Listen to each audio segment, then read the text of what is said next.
you and to understand better what's going on in radiologic science, radiologic technology in the Philippines.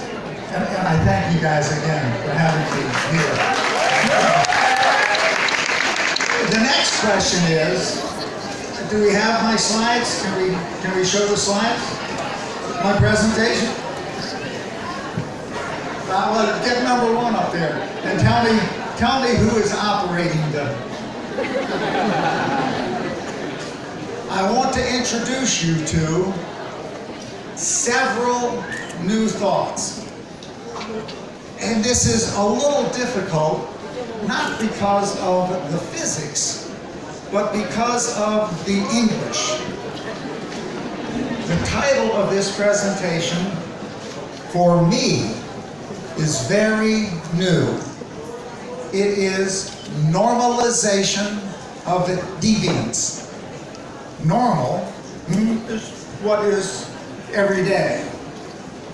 Deviance is something that is abnormal, but we do it so often that we consider it normal.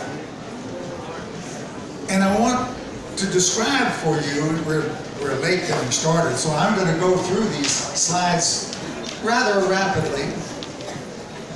And I hope you will bear with me, because the first two scenes I will describe.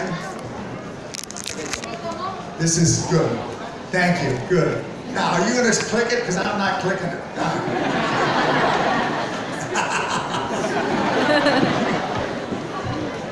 While this is on the screen, I would invite each of you.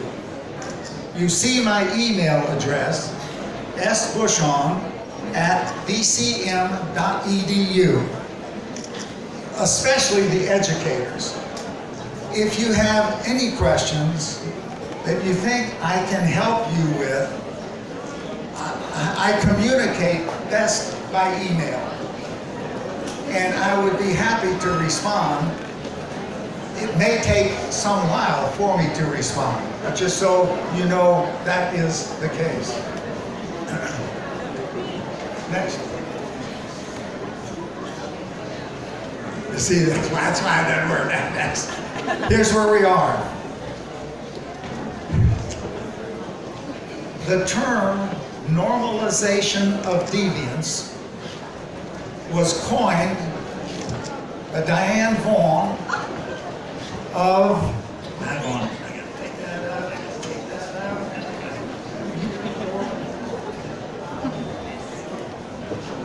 in this book.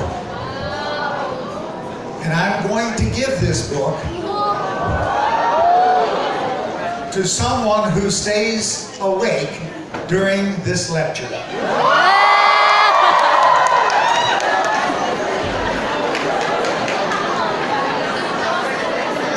Because of the Challenger accident, and you will see more about this in a moment, that resulted because of our acceptance of deviance in a rocket that became normal, and it resulted in a disaster. I started out life in nuclear physics, and I participated in the meltdown of 2 nuclear reactors, which I'm going to tell you about briefly. And then I want you to have a little understanding of what I think we do in radiology and radiologic technology that is deviant behavior, and we accept it as normal.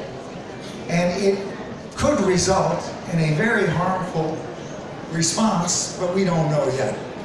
So that's what this is all about. We're going to get down to patient radiation dose, your occupational radiation exposure, and image quality. But my guess is we're not going to get anywhere near there, because we're rather late getting started. Next.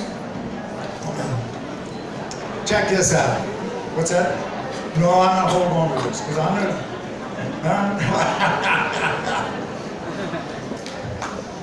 The Challenger, we had sent 9 previous rockets up with space capsules in them, and they all performed well. This is 1986. The engineers on the spacecraft knew that there was a problem with the bolts and the gaskets that held the rockets together. They knew this was a problem and the problem should be fixed. But since they have been successful for these launches, they didn't fix it. They just went on and launched again. The problem was that in 1986 from Cape Canaveral, it was cold, and the cold resulted in the failure of the bolts, in the failure of a fastening device that was known to be deviant, but then was considered normal. And the warnings went unheeded. And this is what happened. 73 seconds after liftoff, the Challenger exploded. And within 1 year, we knew exactly why it exploded. And it was avoidable. Here are the 7 astronauts who died in that Challenger accident.